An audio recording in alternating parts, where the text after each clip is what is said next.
그런데 암 환우분들의 열은 조금 얘기가 달라요. 그냥 피곤하거나 감기의 신호가 아니라 어떤 중증 감염의 신호일 수 있거든요.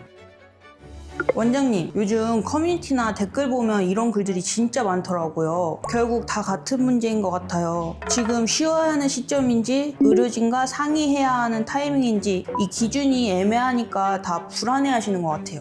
맞습니다. 많은 분들이 좀 더 버텨남는 거 아닌가 이렇게 생각을 하시는데, 회복은 참는다고 빨라지는 게 아니라 리듬을 지켜야 이어지는 거예요. 그래서 오늘은 쉬어야 한다는 신호 5가지를 정리해 드릴 거예요.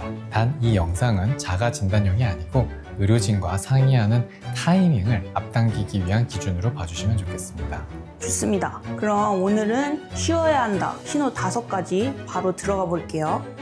네, 첫 번째 원칙. 일단 의심되면 쉬는 쪽이 회복에 유리합니다. 특히 치료 중이거나 회복기에는 무리해서 얻는 이득이 그렇게 크지가 않아요. 예를 들면 잘 쉬기만 해도 중간은 가요. 열심히 노력했을 때 그게 득이 될 수 있지만 마이너스가 될 수도 있거든요. 그래서 잘 모르겠으면 일단 그냥 쉬세요. 그게 더 권장됩니다. 두 번째 원칙, 참을만 하다라는 거는 기준이 될 수가 없어요. 중요한 건 내 일상 기능이 잘 유지되고 있는가 혹은 무너지고 있는가, 그리고 급격히 악화되는가 여부예요. 급격히 악화되면 내가 아무리 똑똑하고 아무리 잘 배워서 생각했다고 할지라도 일단 뭔가 문제가 생긴 거예요. 내가 예측할 수 없는 변수가 생길 확률이 높거든요. 그럼 바로 의료진과 상담을 하셔야 됩니다. 그리고 세 번째 원칙, 지금 말씀드릴 5가지 중에 해당 사항이 있으면 기록하고 즉시 상담으로 넘어가셔야 돼요.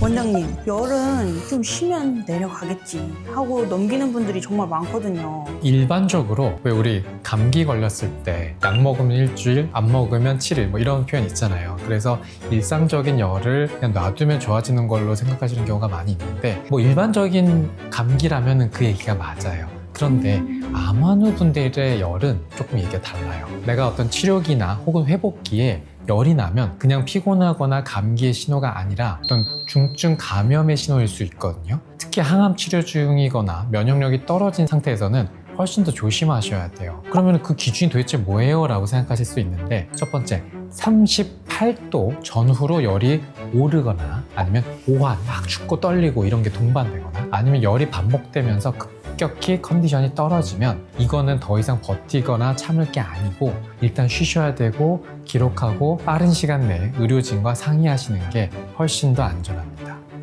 그럼 열이 있을 때는 일단 무조건 쉬고 기록하고 연락하기, 그리고 의료진과 상담하기. 특히 치료 중인 분들, 항암 치료 중인 분들은 병원에서 안내받은 발열시 연락 기준이 있으실 거예요. 그거를 우선해서 꼭 빠른 연락을 취하시기를 권장을 드립니다.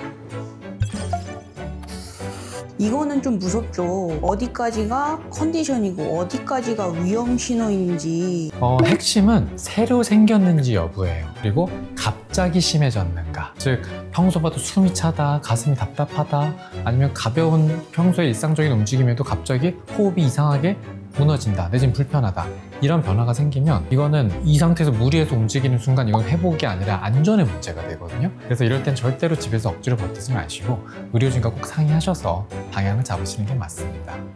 식사 못하는 날이 길어지면 멘탈도 같이 무너지는 느낌이 들거든요, 원장님. 네, 맞아요. 이거는 멘탈의 문제가 아니고 어떤 회복할 수 있는 연료가 끊기는 상황이에요. 기준을 그래서 현실적으로 잡아보면 일단 하루 넘게 24시간 이상 밥도 먹지도 못하고 구토를 하거나 아니면 설사가 계속 반복돼가지고 인체 내 수분 상태를 유지하기가 어렵거나 아니면 소변량이 갑자기 확 줄고 어지럽고 입이 바짝 마르는 느낌, 이거는 몸에 수분이 부족했을 때 나타나는 대표적인 증상들이거든요. 그래서 이럴 때는 조금만 더 참자가 아니라 일단 쉬어야 하고 수분 섭취를 하고 몸의 어떤 조정이 필요한 타이밍이라고 보시면 됩니다. 그럼 여기서 중요한 건 영양보다 수분 유지가 먼저다, 뭐 이런 느낌이네요. 그렇죠. 우선순위가 있죠. 수분이 굉장히 중요합니다. 이건 환자분들이 대수롭지 않게 넘기는 경우가 많죠.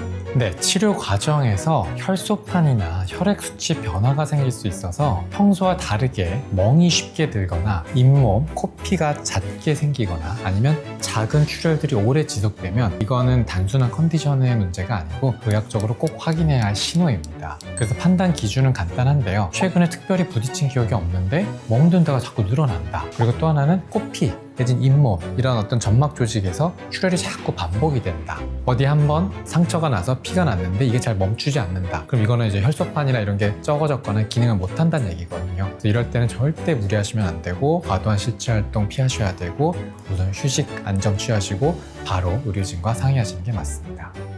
통증은 원래 있는 분들도 많으니까 그래서 더 헷갈리시는 것 같아요.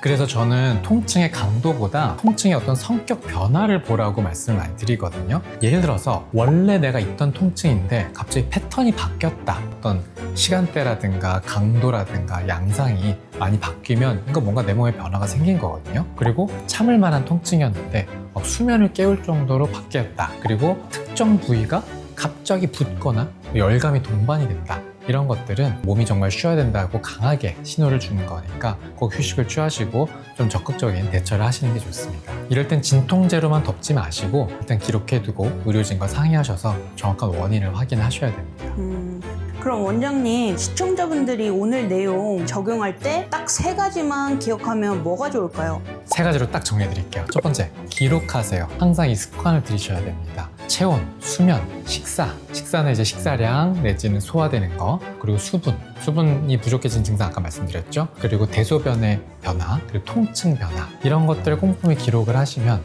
상담이 훨씬 빨라지고 효율적이 되고 정확하게 됩니다. 그리고 둘째, 참을 만하다 이런 거 말고 일상 기능을 보세요. 일상 기능이 무너지고 있으면 그거는 분명히 쉬거나 혹은 적절한 치료를 해야 될 신호입니다. 그리고 세 번째, 혼자서 결론 내리지 마세요. 이 영상은 자가 진단용이 아니고 의료진과 상의할 타이밍을 잡는 기준입니다.